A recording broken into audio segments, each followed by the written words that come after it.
Good morning. This is Heavy Lead Enthusiast with you today, and today what we're going to be reloading is 38 short colt. I'm using these Lee 105 grain semi-wad cutters. Just an FYI for you casters out there. It is a very, very easy mold to use. Once you get it hot, it makes perfect bullets. Just give it enough sprue. But anyways, I powder coated these with, it's an Eastwood, like bright pink, I believe. Anyways, since I'm doing 38 short colt, I got my Lee dies right here. This is what I use. You can use a mix and match of 38 special and 9mm dies if you want to. I saw a lot of comments online about these dies and how the crimp is terrible and all that stuff. Personally, the crimp on crimp die is not bad at all, to be honest. It's like a mix of a taper crimp and a roll crimp. I don't know how to explain it. I do have a dummy round I can show you. But anyways, using these pink bullets, and then I wanted to show you a comparison. Here is a, if it'll focus, a Winchester 9mm case. Okay, so here's a 9mm case. Here's a Starline 38 short colt case. Very interesting how these two rounds look very similar in size. The only difference is this has a rim. This is a revolver round. Very interesting comparison. Very similar case capacities, I believe. Also, I want to note, guys, with loading 38 short colt, I recommend if you're doing it for 38 special guns, use 38 short colt data. With a 357, you can load them up hotter, but just remember, there isn't much case capacity and it's very easy to get to an overpressure load if you reload it carelessly. So if you're an experienced reloader and you want to get into this round just for the fun of it, like I did, watched a lot of fortune cookie videos on it. It's a very pleasant round to shoot. I know one of my favorite loads is I actually use a Barry's plated 158 grain flat nose bullet, and I use 2.8 grains of bullseye is what I use. And it is a very, very accurate load out of my Ruger LCR 357. But with 38 specials, I would never load it that hot. Personally, today, what I'm gonna do is I already have an established load. I'm using this Lee 105 with this bullet at 2.5 grains, and it's only going 650 feet per second, but you know, as low as that is for energy and velocity, it's a very excellent target load. So we're gonna go ahead. What I'm gonna do first is I got these all lubed up. You don't have to size these Starline cases technically. I still do. Just, I don't know, I just like to do it. So I'm gonna size them, and then what I'm gonna do after that is I'm gonna chamfer and deburr them with this tool. It's just an RCBS chamfer and deburr tool, nothing fancy. And then I will get into the loading process and what I do with my handy dandy rock chucker. So let's get started. So first thing you do is, forgive me with this, I'm doing this one-handed, but all you do is start reloading is you put this shell holder in your press, and all I do is raise this ram up just a little bit, and then I insert this, should latch in just like that. All I do is with these Lee dies is next thing I do is I raise this ram all the way up. And what you're gonna do is you're gonna lower this die all the way till you hit that shell holder. Your die ring, right? You just adjust your die ring right here all the way so I feel it touch down there on the ram. And then all I do is I tighten this. And by the way, if you want to set your dies for your press, you do not have to use these Lee rings. If you want, I highly recommend, Hornady has these lock rings you can use so you can set your dies. So I'll kind of show you an example here. So basically what you do is once you get your die set at exactly where you need it, this is an expanding and powder die. All you do is once you get it set, you just lock that in. You have like a little Allen wrench you use to lock this in. It's not going to move, so all you got to do is screw it in the next time. But anyways, got this set. Just got to tighten this ring quick.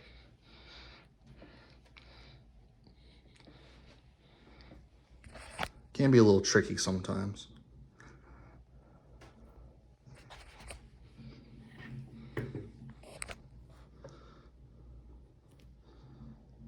Okay, that seems pretty tight. Now we're gonna go ahead and resize these bad boys. So I'll show you how to do that. Here is resizing these guys. So all I do is I put a shell here, raise this ram up, just go all the way up, now down. Now this is pretty easy since these are new shells, but essentially all it does is it resizes your case and pops out that old primer if you've already fired it. We'll show that again.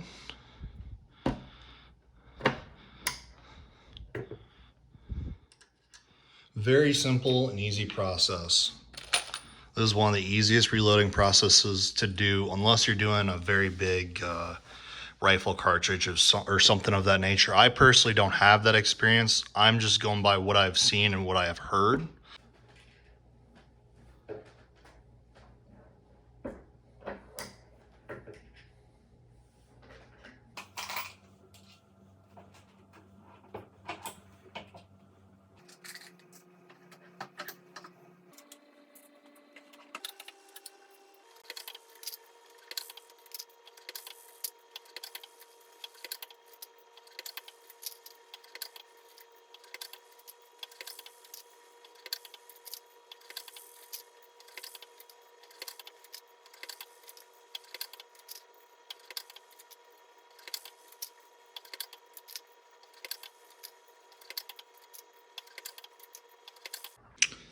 All right, so the next step is chamfering, deburring, and also wiping that case. So all I do is I take this rag right here and I wipe all the excess lube off this thing. The next thing I do is I take this tool, I just kind of put it in here and I kind of run that around a little bit. And then I also do this on this side. So it's a chamfer and deburr tool. And once I do that, I make sure there's no like fragments of metal inside. I just tap the case on there. Another good habit to get into is looking through the hole where the primer goes right here, just making sure that's clear.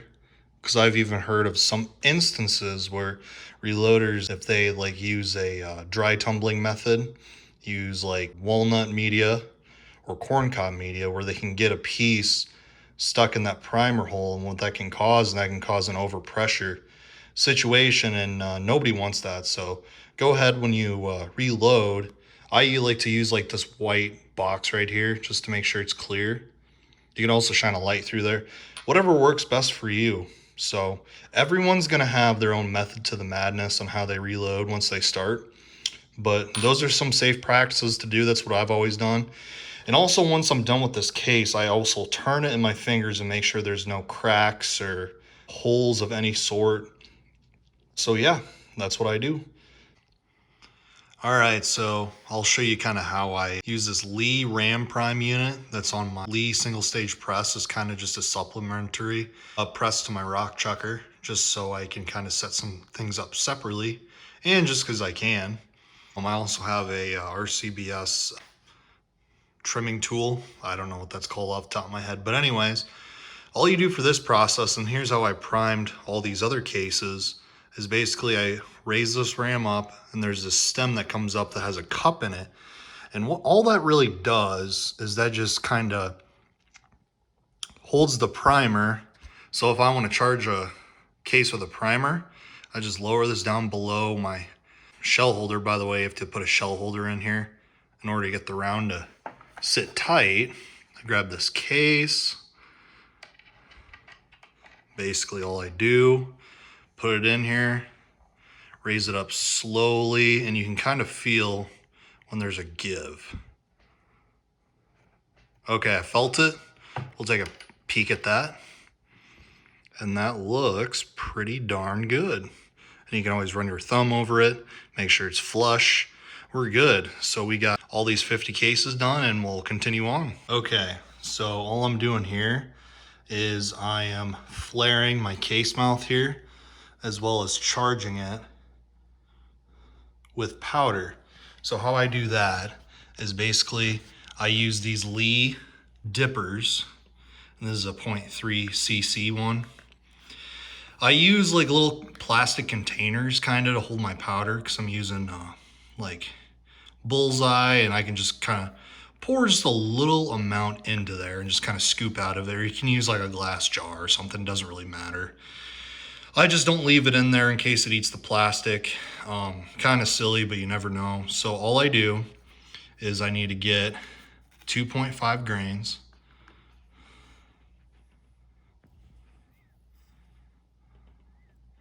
.1, get a little more.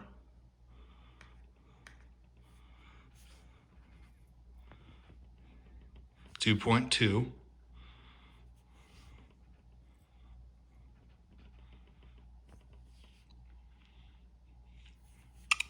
And don't ever rush yourself when you're doing this, because that's how you spill powder. I'm not gonna lie to you. It's happened to me before.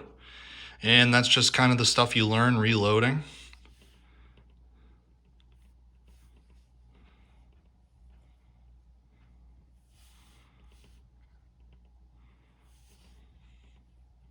Okay, so it says 2.5.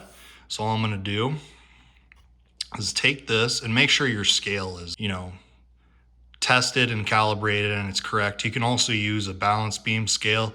Anyone will do. Some people really like the Lee, I think it's called the Lee safety scale.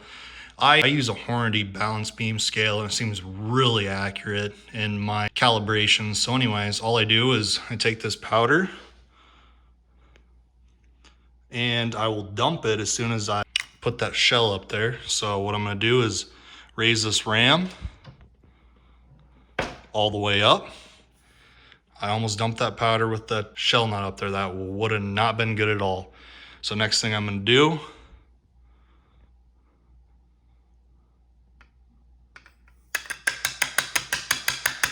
dump it in there. Make sure you give a few love taps just so you get all that powder out of there. 'Cause sometimes it can be sticky in those little metal pans if you haven't used them enough. And we should have a light charge of bullseye in there. I'm gonna go through and get all those 50 cases done, and then next we will get to the seating and crimping portion. Now, I always like using these little, I think they're it's a Frankfurt Arsenal tray. I used to use like just trays like from, ammo boxes and stuff, and that can be kind of tricky because you have to have a big enough tray to basically hold the back of that shell. So you're best off to buy yourself your own, or you can get a universal tray, it doesn't matter. So yeah, but most rounds I seat and crimp separately, but for this it doesn't need a huge crimp. I'll kind of show you the dummy round of what it looks like.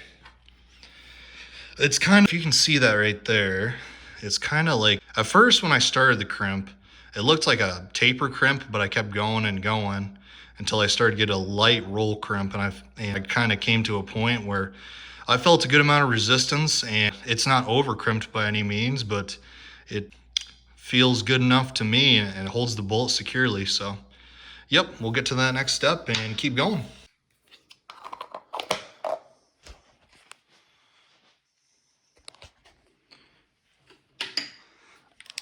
So another safe reloading practice would have to be once you get all your cases charged, what you want to do is use a flashlight and kind of go through each case and make sure it's at the proper level.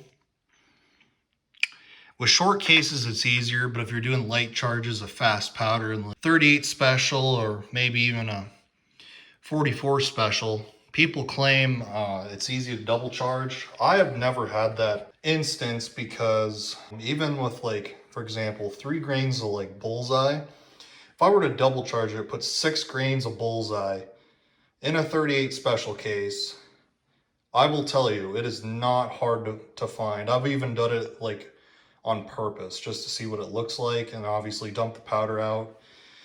To be honest, it's easy to catch, but it is good to be safe and just double check everything. So there's another part of what I do when I reload, and hope you guys can learn from that. Our bullet seating and crimping die set up.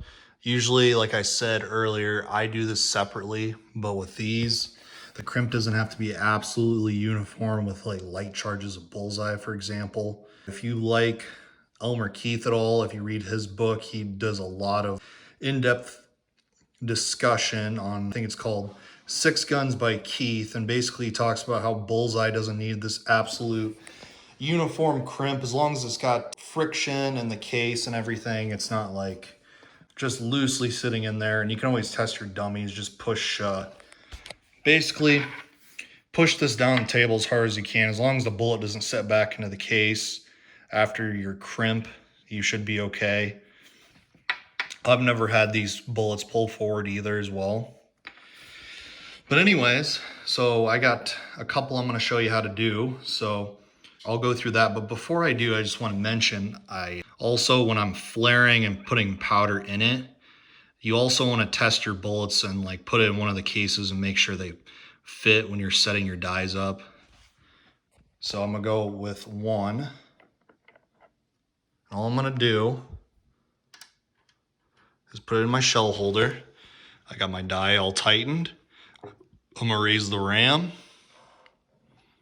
Should feel a little resistance. There's the crimp. And there is one finished case, and it looks pretty good. So I'll go ahead and do another. Pick this up off my tray, put it in, and also make sure it's as far back against the back of that shell holder. And then just raise the ram up. You should feel that. If you also notice, there's not any shaving of the lead either. When you cast your own bullets, powder coat, whatever, lube them, you want to make sure this thing is open far enough that you're not shaving lead. You want your case opened enough so it's not shaving lead. And if it happens sometimes, it's okay, but you don't want that to be a consistent practice. So I'm gonna go ahead and do all these and we'll wrap up the video here in a second. We're back to the 38 short Colt, and we just finished this up. I got 50 loaded rounds, all pretty like right here. I used bullseye powder. I used small pistol primer. I used these wonderful Lee 105 grain semi-wad cutters, very accurate. And I used Starline cases, by the way. They're really shiny. And the reason earlier I was chamfering and deburring, when you get a box of these cases, it has instructions by Starline. It recommends that you give them a quick chamfer, I believe. I don't have the sheet with me right now, but I believe that's what it says.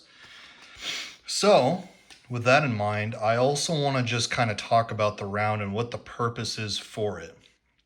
The reason I got inspired to make all these is I've seen a few videos online about it, and also it is just a wonderful way to make some cheap ammo. I mean, I'm using small amounts of bullseye, and as long as you have primers and you have, you know, a bullet mold and your other casting equipment basically to manufacture these, it's not only a light recoiling round, but I think it's a great alternative to 22 long rifle ammo, especially if in your area it is very expensive. I know when I was a kid, I used to be able to like buy 500 rounds of 22 for, I think it was about 20 bucks, maybe 15, something like that. And you do the math, how many cents a round that is.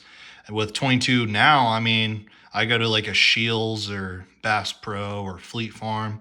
You can buy 300 rounds for maybe 30, 40 bucks now. So it's really went up in price. But if you want something that you can custom tailor to your own gun, this is a great alternative in the 38 caliber family.